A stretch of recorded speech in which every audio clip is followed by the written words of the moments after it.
Hello everyone, welcome to this tutorial for my slow and gentle arrangement of the Christmas carol Still, Still, Still. In this tutorial I'm going to go over any potential trouble spots, offer up some potential solutions, and give you some insight into my thinking as the arranger. So this Christmas carol, if you know it, you probably know the recording from the Mormon Tabernacle Choir with a string orchestra accompaniment. It's absolutely gorgeous. It's very lush, it's extremely slow, but it's just so achingly beautiful.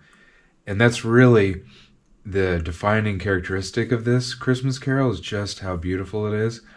And so when I set it to a piano solo arrangement, I wanted to capture that. I mean, that is its strength, so why would I cover that up? Why would I try to take it in a different direction from that? So I tried to come up with a piano version of something that's just as lush and beautiful as the Mormon Tabernacle version with the string orchestra. And that's where you get this idea.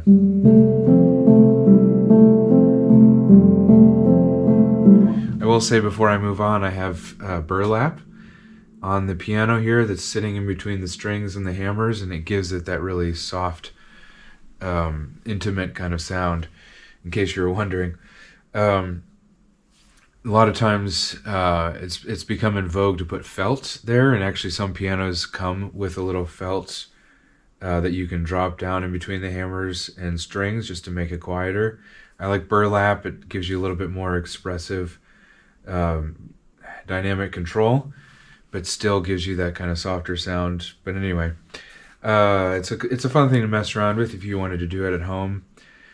Okay, so back to this. So the biggest thing from the top is when you play that, don't let any one note stand out. There's no melody there. It's just a texture. It's a feeling. It's a vibe.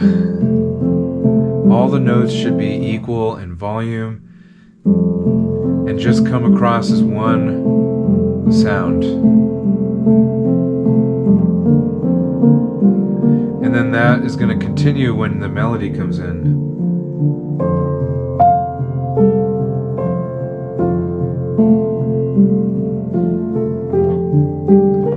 Obviously the melody is going to stand out and be louder than the left hand accompaniment, but the left hand, as it transitions in measure 5 into the beginning of the melody, should feel like it's just this continuation of that vibe.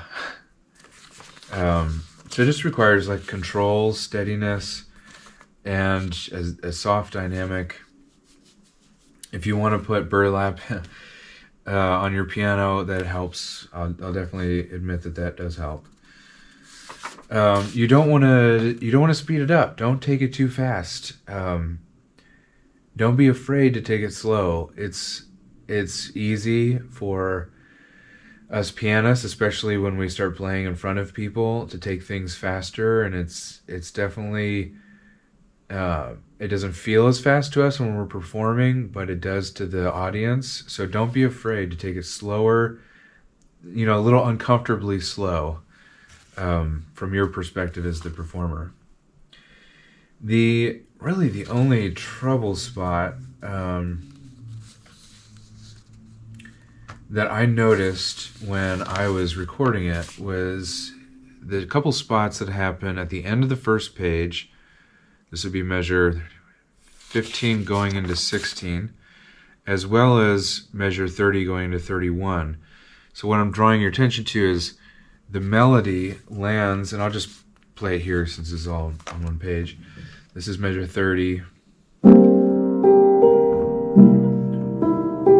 Now your pinky is landing on this G, and you have to go to the last note of the melody while landing on the downbeat of that introduction idea.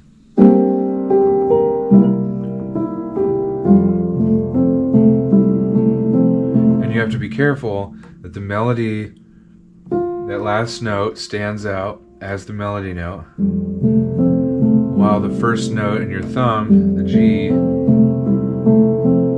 is that quiet idea that matches your left hand. So it's a little tricky. It's also a spread, and if you're fingers aren't, if you haven't worked out your fingering, then it can be difficult. And if you have small hands, it can be a stretch that's a little bit too big for you. So I land on my fourth finger there because my pinky had been on the G, and I can easily reach the G down here with my thumb. That's an easy spread for me. But if it's not easy for you, you can just land on your pinky. So, I don't know another way around it. Even though your pinky's on the G, you just kind of let the pedal carry the sound and do that.